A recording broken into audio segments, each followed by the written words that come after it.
Le 29 juillet 2026, Meta publie un chiffre d'affaires qui devrait à peu près faire la une des journées. Enfin, on va dire ici la une des journaux de manière générale.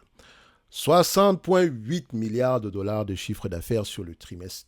Une croissance de 28% sur un an. Le genre de progression qu'une entreprise de cette taille n'est presque jamais censée produire. Et pourtant, dans les heures qui ont suivi la publication, l'action chute à peu près de près de 9% à l'heure où je tourne cette vidéo. Si la croissance est aussi spectaculaire, pourquoi le marché punit-il l'entreprise aussi, disons, sévèrement? Pour comprendre cette contradiction apparente ici, il faut d'abord comprendre comment, et ça c'est l'une des questions les plus importantes, comment Meta gagne réellement son argent. Parce que l'essentiel ici du chiffre d'affaires vient de la publicité diffusée sur Facebook, Instagram et WhatsApp. Le mécanisme est simple dans son principe.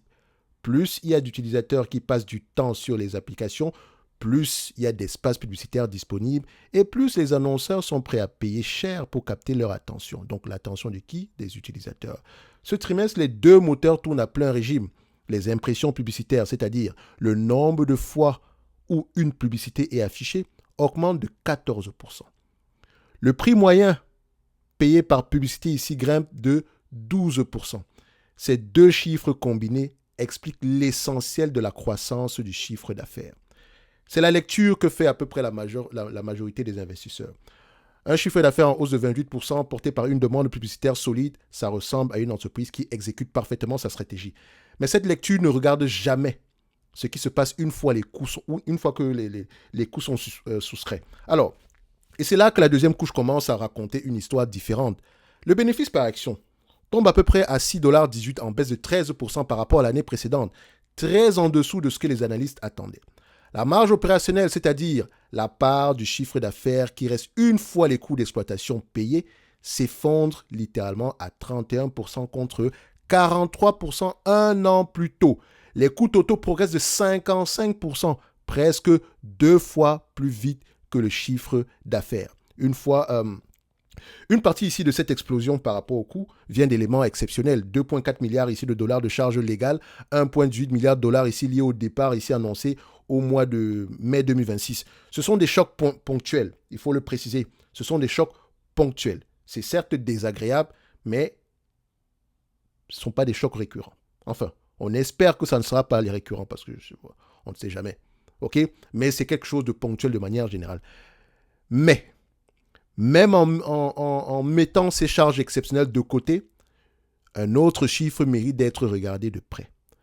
Le résultat opérationnel ici de la division qui regroupe Facebook, Instagram, WhatsApp et Messenger recule de 25 à 23,4 milliards de dollars sur un an. Le cœur de métier de Meta fait donc plus de chiffre d'affaires ce trimestre, mais dégage moins de profits en le faisant. C'est un fait. Ce n'est pas une charge ponctuelle qu'on peut littéralement isoler ou oublier. C'est un fait. Pour comprendre ce que ça signifie vraiment, il faut quitter les comptes de résultats ici. Donc, il faut quitter ici le compte de résultats et regarder les flux de trésorerie. Meta génère 31,86 milliards de dollars ici de cash grâce à son activité opérationnelle sur le trimestre. 31,08 milliards de dollars partent immédiatement en dépenses d'investissement, essentiellement des centres de données et des puces pour intelligence artificielle.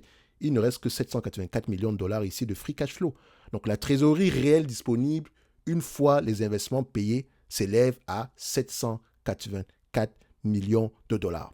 Un an plus tôt, sur ce même trimestre, ce chiffre s'élevait à 8,55 milliards de dollars, soit une baisse à peu près par rapport à l'année précédente de 91%. Et pour mieux comprendre ça, il faut qu'on prenne une certaine analogie. OK? Simple. Imaginez un ménage. Je prends l'exemple d'un ménage ici qui gagne un salaire, qui gagne extrêmement bien sa vie, avec un très bon salaire. OK? Donc largement supérieur ici à la moyenne. Mais ce même mois, donc prenons un mois comme celui-ci, admettons, le ménage en question engage une rénovation massive de sa maison, en pariant que cette rénovation augmentera fortement la valeur du bien dans 10 ans. Une fois les travaux payés, il ne reste presque plus rien du salaire en question pour les dépenses courantes. Le ménage en question doit quand même pourtant payer ses factures habituelles. Alors, qu'est-ce qu'il fait? Il sort la carte de crédit. C'est exactement ce que fait Meta ce trimestre. L'entreprise a versé 1,35 milliard de dollars de dividendes, un montant supérieur à son propre free cash flow de 784 millions. La différence a été comblée par la dette. Meta a émis à peu près 24,91 milliards de dollars d'obligations sur le premier semestre 2026, portant sa dette long terme à 83,66 milliards de dollars contre 58,74 milliards en décembre. Et les rachats d'actions, qui atteignaient à peu près 10,17 milliards de dollars sur le même trimestre l'année précédente, ils tombent à zéro. On pourrait objecter ici que toutes les compagnies ici dans la tech, donc qu'on appelle généralement ici les hyperscalers, etc., investissent massivement dans l'intelligence artificielle en ce moment et que ce n'est donc pas un signal spécifique à Meta. Le contre-exemple ici mérite d'être mentionné. Sur la même période, Microsoft génère encore 19,6 milliards de dollars de free cash flow, porté par une croissance de 43% de sa division cloud Azure, qui monétise directement la capacité installée. Alphabet, à l'inverse, publie son tout premier trimestre à free cash flow négatif à moins à peu près 5,86 milliards de dollars. Donc Meta se situe entre les deux, mais la différence avec Microsoft est révélatrice. Là où Azure transforme le CAPEX en revenu additionnel mesurable trimestre après trimestre, et le terme mesurable est très important, la publicité de Meta croît déjà très vite sans qu'un chiffre distinct permette pour l'instant d'isoler ce que l'intelligence artificielle ajoute spécifiquement à ce résultat. Une entreprise qui peut emprunter pour financer une croissance dont le retour est déjà prouvé, ça reste une décision saine. Elle peut aussi emprunter pour financer un pari dont le retour reste incertain, tout en continuant de verser un dividende qu'elle ne peut plus couvrir avec sa propre trésorerie. Alors, la vraie question à se poser n'est pas de savoir si Meta dépense trop. C'est de savoir comment distinguer. À partir des chiffres publics, un CAPEX qui construit un avantage, qui bâtit un avantage durable, d'un CAPEX qui masque une discipline de capital qui se relâche. Le prompt premium, dénommé Comment cette entreprise utilise-t-elle son capital, qui fait partie ici de la bibliothèque de prompt premium Top Invest, force précisément cette distinction. Il oblige à séparer le CAPEX de maintenance du CAPEX de croissance, à mesurer la trajectoire des rachats d'actions et des dividendes sur plusieurs années plutôt que sur un seul trimestre et à évaluer si l'endettement supplémentaire finance un actif productif ou compense simplement un manque de trésorerie récurrent. Appliqué à ce trimestre sur Meta, il permettrait de vérifier noir sur blanc si le narratif de l'intelligence artificielle justifie réellement l'ampleur du financement engagé ou si l'entreprise navigue plus près du bord qu'elle ne le laisse transparaître. Alors, pour faire simple, moi j'ai utilisé le prompt en question et je peux vous dire ici que ça ne me dérange pas plus que ça d'avoir des résultats négatifs en termes de free cash flow. Ça ne se voit pas encore. L'IA, les dépenses en IA, en intelligence artificielle, ça ne se voit pas. Enfin, il n'y a pas une ligne de produit spécifique par rapport à ça qui existe pour pouvoir apprécier la pertinence de ces investissements-là. Mais on peut déjà avoir certaines idées. Le volume d'impression.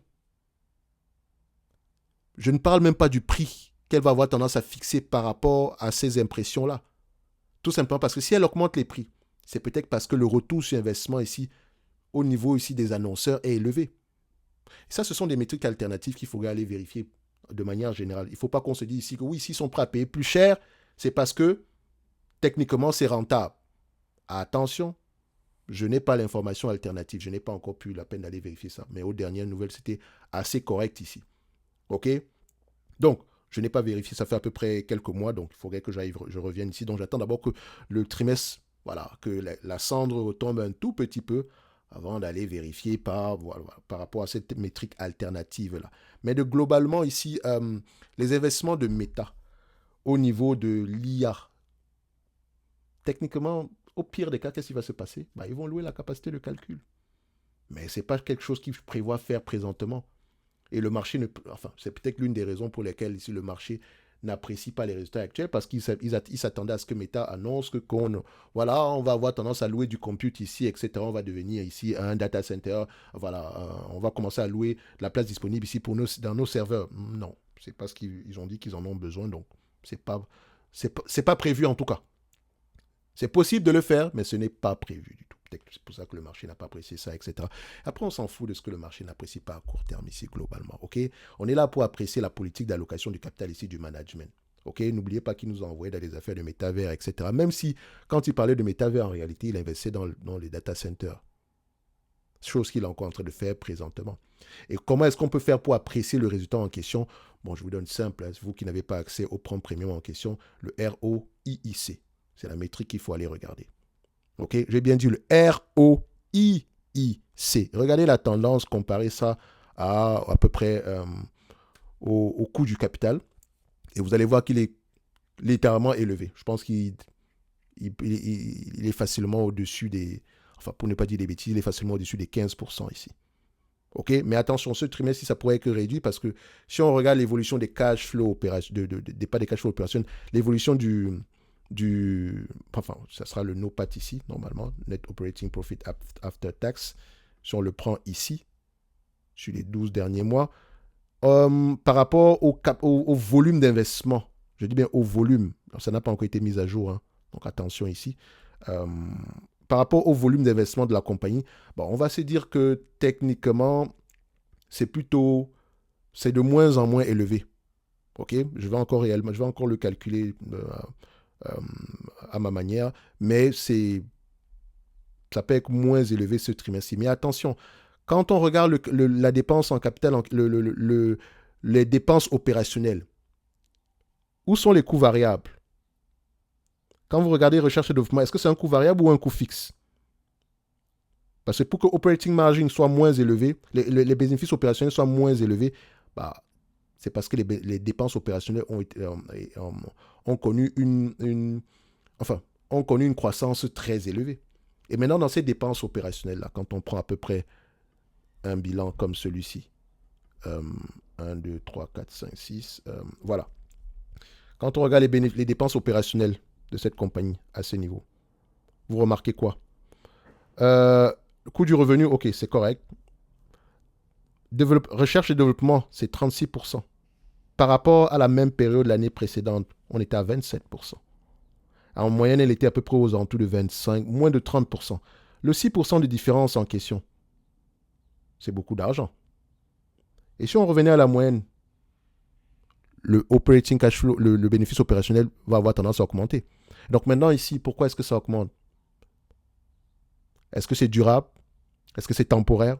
Si c'est temporaire, c'est très bien. Mais si c'est durable, là, c'est autre chose. Vous remarquez ici que marketing and sales, ça n'a pas trop changé. C'est plutôt littéralement la même chose. Général, administrative, etc. On va se dire ici que c'est plutôt également sur la même tendance. Mais c'est cette partie qui augmente assez rapidement. Et ça, qu'on regarde bien par rapport à la période précédente, c'est plus de 20% littéralement. Juste sur la partie recherche et développement. Or, recherche et développement, c'est un coût variable. Ce n'est pas un coût fixe.